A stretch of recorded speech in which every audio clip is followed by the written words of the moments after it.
Coucou les beaux soleils, on se retrouve pour un point lecture. Ça faisait un petit temps, mais c'est vrai que je lis à mon aise et qu'il a fait bon quand même tout le début du mois de juillet. Maintenant il pleut un peu plus, donc ça m'a permis de terminer certaines lectures. Du coup, je viens vous présenter Les ailes d'ombre de Cass Morgan et de Daniel Page aux éditions Robert Laffont. Je viens également vous présenter Hôtel Heartwood, c'est le 3e tome, Ensemble c'est mieux, de Kali George et illustré par Stéphanie Graégin aux éditions Casterman. Et je viendrai également vous parler du tome 3 de Inheritance Games de Jennifer Lynn Barnes aux éditions PKJ.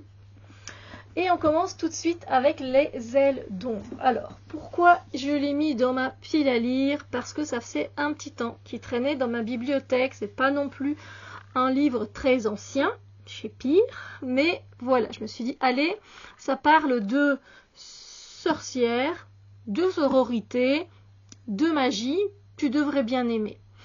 Donc je l'ai sorti. Alors, qu'est-ce que ça raconte? On va se retrouver avec une jeune fille au tout départ qui s'appelle Viviane. Et Viviane, elle est baladée par sa mère d'état en état en Amérique. Elle ne s'est jamais vraiment posée. Et pour une fois qu'elle est posée, elle a envie d'aller à l'université. Et sa mère, elle lui conseille pas trop d'y aller. Elle y va quand même. Et en fait, quand elle arrive, on lui dit qu'il va y avoir une superbe soirée chez les ailes d'ombre. Les ailes d'ombre, elles sont nommées comme ça par rapport à quelque chose que vous découvrirez. Mais voilà, c'est une sororité qui fait les plus belles fêtes. Et donc, elle dit, si tu arrives à te glisser, à y aller, vas-y, parce que tu vas voir, ça vaut le détour d'aller à leur fête, rien que pour la déco, etc. Et du coup, elle se dit, pourquoi pas? Elle s'y retrouve, et une fois en fait qu'elle est sur le pas de la porte, en fait, on offre à chaque fille une bougie, voilà, qui n'est pas une bougie qui n'est pas allumée. Et bon, je trouve pas qu'elle a trop sa place dans cette sororité, mais bon, elle papote avec une fille qui est assez sympathique. Et puis pour finir, la soirée arrive tout doucement à sa fin, et les bougies commencent, certaines bougies, pas toutes, commencent à émettre des étincelles. Et effectivement, ça veut dire quelque chose. Et en fait, on leur annonce en aparté, toutes celles à qui les bougies ont commencé à s'allumer, on commence à leur expliquer qu'en fait, ça veut dire qu'elles ont des pouvoirs magiques. Alors Viviane, elle tombe un peu de haut, elle téléphone à sa mère esquive un peu la question, mais lui répond quand même que oui, effectivement, mais qu'elle aurait voulu qu'elle ne soit pas au courant de ça, et que vaut mieux pas qu'elle intègre cette sororité. Elle est pourtant acceptée, elle passe ses épreuves et elle est acceptée, et elle se fait épauler par une 3e année qui est Scarlett. Mais Scarlett, elle n'est pas trop... comment dire, elle n'est pas trop emballée d'épauler Vivi, parce qu'elle l'appelle Vivi. Elle s'appelle Vivi, c'est son petit nom de Viviane. Et du coup, elle n'est pas très emballée parce qu'en fait, le premier jour, elle s'est fait aider par le mec de Scarlett. Voilà. Et c'est juste une info, une information. Il lui a dit 2-3 trucs. Puis voilà quoi, à propos du campus et tout. Et ils ont discuté un tout petit peu, 5-10 minutes. Et du coup, elle a une dent contre Vivi. Et voilà. À un moment donné, il se passe quelque chose. Il y a quelqu'un qui revient en trombe dans cette sororité et qui fait un peu peur à toutes ces nouvelles jeunes filles qui sont là. Et voilà, on comprend qu'il s'est passé des choses il y a 1 année, 2 années de ça, et le problème revient un peu les hanter. Et du coup, elles vont devoir unir leurs forces. Alors, les plus, ce que j'ai aimé, c'est que la magie qui est ici, elle est basée sur le tarot. Ça, c'est plutôt sympa. C'est-à-dire que, par exemple, elles vont invoquer... Je ne sais pas si je vais pouvoir tomber dessus. J'aurais dû.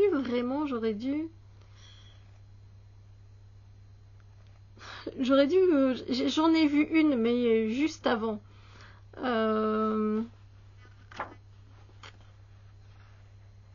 Bon, je fais pause. Ça va pas faire grand-chose pour vous, parce qu'il faut absolument que je vous dise un petit peu comment elles font.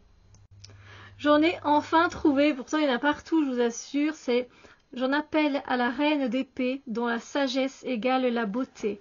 Prête-moi ton pouvoir pour faire de l'air mon allié. » Voilà, on a ce genre de petite invocation dedans. Ou encore « J'en appelle à la reine de bâton, exauce ma prière, donne-moi ta lumière. » Voilà, vous avez compris? Donc c'est assez, alors des fois elle mélange l'étoile et voilà, et une autre carte, donc c'est plutôt sympa du coup de retrouver les cartes de tarot dedans. Voilà. Ensuite, chaque jeune fille a un pouvoir qui est relié à une des suites. Donc, les coupes avec l'eau peuvent maîtriser l'eau, le denier avec la terre, les bâtons avec le feu et les épées avec l'air. Donc, c'est très très intéressant évidemment. Ça fait un plus, je trouve, dans ce roman. On retrouve également à un moment donné des cartes de tarot affichées sur leur porte, bon, d'une façon un peu terrifiante, mais quand même. Donc voilà, on en parle et c'est sympa. On se retrouve sur un campus, c'est sympa aussi. Bon, après, on se retrouve surtout dans la sororité, hein. Et après, ce que j'ai moins aimé, c'est un peu le côté young adulte. Voilà, c'est très young adulte. C'est une histoire où voilà, l'autre elle en veut déjà alors qu'elle a fait juste que parler à son mec. Ça fait toute une histoire. Donc là, il y a des petites choses comme ça qui m'ont moins plu, ce qui fait que je donne la note de 3 sur 5. C'était quand même une lecture divertissante. Alors moi, je ne lirai pas la suite de cette trilogie. Après, ce tome 1 se suffit à lui-même. Si vous avez envie de le tenter, prenez-le, achetez-le, prenez-le en bibliothèque et vous allez voir qu'on a toutes les réponses à l'histoire à la fin du tome 1. J'imagine que dans le 2 et le 3, on se retrouve avec peut-être d'autres problèmes et du coup, on va pouvoir aller un peu plus loin, connaître un peu plus les filles, etc. Et ça peut être intéressant, mais voilà, moi, le côté trop young adulte ici m'a assez gêné. Le fait qu'on l'appelle tout le temps Vivi aussi, ça lui donnait un côté un peu de gamine en fait. Donc voilà, j'ai un peu moins apprécié. Mais voilà, une lecture quand même divertissante. Ensuite, je me suis mis, heureusement, pour me rafraîchir les idées, Hôtel Heartwood, le tome 3, donc qui va être axé sur le printemps. Ensemble, c'est mieux, c'est de Cali George, et donc les dessins sont illustrés par Stéphanie Graégin aux éditions Casterman. Donc c'est vrai qu'on a de chouettes dessins. C'est mimi comme tout, c'est écrit très très grand. On a aussi des petits dessins, hein, voilà.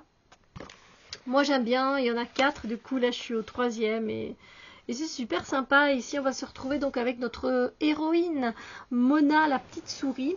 Donc vous vous souvenez qu'on se retrouve dans un arbre qui est en fait un hôtel et en fait le directeur, monsieur le blaireau, a décidé d'aller prendre quelques congés, il a décidé de prendre quelques congés, quelques jours de vacances et donc il va laisser à son personnel le contrôle de l'hôtel. Évidemment, faut suivre un petit peu, mais dans le tome 2, en fait, il y a Tilly qui est la très bonne amie de Mona, qui est l'écureuil qu'on voit ici. Elle a retrouvé son petit frère, en fait, qu'elle croyait perdu à tout jamais. Et du coup, ils passent beaucoup de temps ensemble, ils se lancent des glands, vous voyez, un peu comme le football, ils se font des passes, tout ça. Ils restent beaucoup ensemble, et du coup, ça chagrine un peu Mona. Mona, elle est pas très contente, du coup. Et bref, voilà, il commence à y avoir des petites embrouilles qui arrivent à l'hôtel, etc., qui se passent, mais c'est tellement mimi, c'est tellement rempli de bienveillance, de gentillesse, il y a une notion d'amitié, que voilà, c'est très facile à lire, ça fait du bien, c'est très rafraîchissant, c'est une lecture jeunesse qui est super sympa, et j'ai hâte de lire l'été, que je lirai sûrement en automne, mais c'est pas grave, voilà. Donc je lui ai mis la note de 4 sur 5, voilà, parce que je passe toujours un très bon moment. Ouais, 4 sur 5. Ensuite, le dernier livre, et là je l'ai terminé hier pour vous, ici on est le 31 juillet, je l'ai terminé le 30 juillet au soir. J'ai terminé Inheritance Games, le tome 3 de Jennifer Lynn Barnes aux éditions PKJ. C'était quand même un beau bébé celui-là, on était à 448 pages, donc voilà, je sais que c'est écrit assez grand, que c'est assez aéré. Il était dans ma pile à lire parce que j'ai eu un coup de cœur pour le tome 1, un mini coup de cœur pour le tome 2. Ça ne l'a pas fait avec le tome 3, enfin je n'ai pas eu de coup de cœur avec le tome 3. Et je suis contente d'avoir terminé cette trilogie. Alors, c'est une trilogie, elle peut très bien s'arrêter ici, mais sachez qu'il y a un 4e tome qui va bientôt sortir. Voilà. Moi, j'ai eu toutes mes réponses à la fin de la trilogie et c'est tout ce qui m'importait. Donc, avec ce 3e tome, en fait, je vais reprendre un petit peu, je vais vous raconter le premier tome, c'est pas évident hein, de raconter un 3e tome. En fait, on se retrouve avec Avery. Avery, c'est une jeune fille qui vit dans la pauvreté. Elle a une demi-sœur sur qui elle peut compter, mais c'est pas toujours évident pour elle. Elle dort dans sa voiture, elle n'a plus ses parents. Donc voilà, elle joue souvent avec un gars aux échecs qui est une personne qui vit sans papier en fait, et presque tous les matins, elle lui achète un donut, un truc, il refuse, mais voilà, si elle gagne la partie, elle lui offre et ce genre de choses. Elle va à l'école tant bien que mal, mais c'est pas toujours évident non plus pour elle.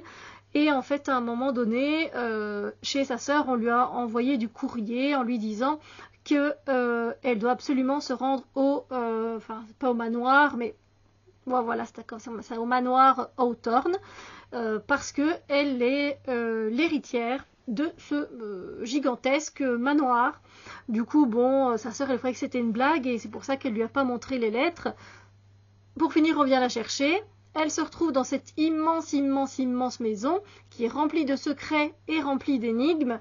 Et en fait, le deal quelque part, parce qu'elle n'a aucun lien familial ADN qui est vraiment relié au vieillard qui est mort, Tobias Hawthorne, mais elle est quand même l'héritière. Donc, elle se demande un peu quoi, mais pour toucher tous les milliards que lui lègue le vieux Tobias, elle va devoir rester 1 an dans la grande maison. Voilà. Mais évidemment, il va se passer plein de choses dans le 1, dans le 2. Il y a énormément d'énigmes, énormément de pièces, des pièces qui sont cachées, etc. Et ici, on a quand même un peu on a le fin mot de l'histoire. Oui, on a le fin mot de l'histoire. Donc, une nouvelle personne qui vient intégrer l'histoire. Bonne ou mauvaise, à vous de le découvrir. Je suis contente que ça se termine. Je suis contente de la façon dont elle se termine aussi. Je trouve ça plutôt pas mal. Et je suis contente que ça se termine. Je lui ai mis un 3 sur 5. Parce qu'à un moment donné, on tourne tellement en rond. C'est tellement énigme sur énigme que c'est chouette. Hein. Dans les 2 premiers tomes, franchement, c'est sympa. Quand je me remets dedans, c'est sympa aussi. Mais à un moment donné, me dire stop quoi. Stop. Donc j'étais contente qu'on arrive sur la fin.